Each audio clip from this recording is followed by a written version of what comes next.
મોટરનું પાણી જે ઓલા પહેલા બ્લોકમાં જાય એમાંથી આ જે બધા ખાના રહ્યા ને એમાં આમાં સાણા જેવું મૂકેલું હોય એટલે એ પાણી બધું ગળાય ને અહીંયા શુદ્ધ થઈને અહીંયા નીકળે ને નદીમાં નીકળી જાય ચોથામાંથી પાંચમા છઠ્ઠામાં હા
આ ગટર લાઈન નું પાણી આમાં આવશે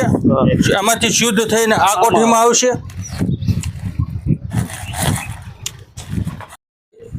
બીજામાં એમ કરીને 6 ટાંકીમાં ફિલ્ટર થઈને ઓલી હવેડીમાં થઈને સીધું શુદ્ધ થાય નદીમાં પાણી પીવું જશે. બરાબર.